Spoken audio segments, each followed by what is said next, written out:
Can I get a tape or something? Yeah, they're wire in, but they're big. Big? Yeah. The name tag. Agent, and he looked like the guy from the show. It's just off your motion. Yeah, so I'll just put my...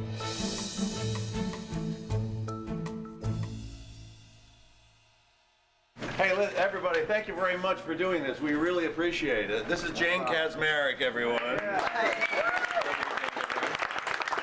We're very excited about this. It's going to be a lot of fun, and we appreciate all your cooperation and help. And some of you I've worked with before, Wayne and some others, and really, really glad to be here.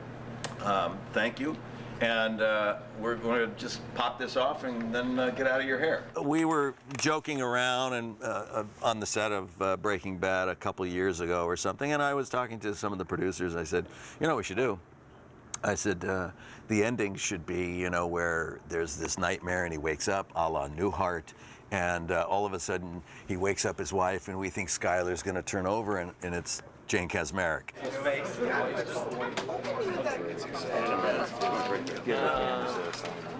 Hey, Jason. About a year ago, Melissa Bernstein, one of our executive producers, says, you know that thing that you brought up a while ago? Sony really likes that idea. Vince Gilligan really likes that idea. Do you think Jane would do it? And I said, well, if it takes place in a bed where she stays horizontal, we've got a great chance. Alternate ending, take one. And action. Wake up, honey, wake up, wake up, wake up. For the love of criminy, what is it? What's the matter? Oh, I just had the scary history. All throughout Malcolm, I was always pregnant. Pregnant, yeah. Having a, you know, and so whenever we had scenes where Hal and Lois had to be in bed, they were my favorite scenes. No, you don't understand. I was this meth dealer.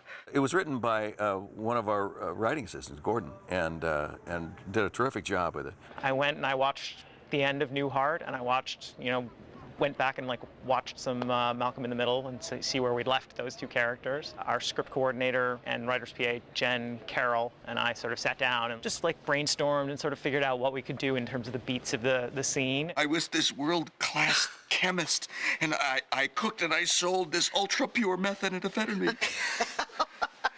You cooking anything? It was March of '06 that we last played those roles. That's so over 6 years. Over 6 years, 6.5 years. And to get back in this frame of mind and back in the familiar positions. Well, I first contacted my acting coach, and no, in fact, we got here, and Bryan was like, well, here's the script, and I thought, oh, I haven't seen this before. I thought, well, nothing new there. Malcolm. She did that all the time. You have Jane Kaczmarek and you have Bryan Cranston, and you're seeing them together again after 6-7 years away. You kind of don't need too much, you know? You don't need to put a hat on a hat.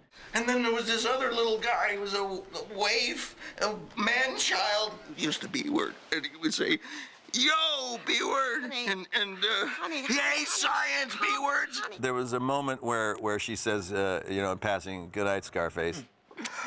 Good night, Scarface. And that sort of triggers him to slip into that, walk that line of what character am I?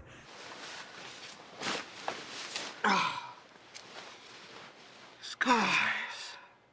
Oh, God, Walt would do anything in the world if he had Hal's life. If he could go to something so comparingly simple, gosh, he would love that. At the beginning of Breaking Bad, when Walt starts becoming the Walt that we know, he has sort of a similar moment where, he is sort of impotent in the beginning of the pilot. What is going on down there? Yes. Is he asleep? And then at the end of the pilot, after he's done these terrible things, he's killed people. Description at the end of the pilot, he's like a redwood or something like that.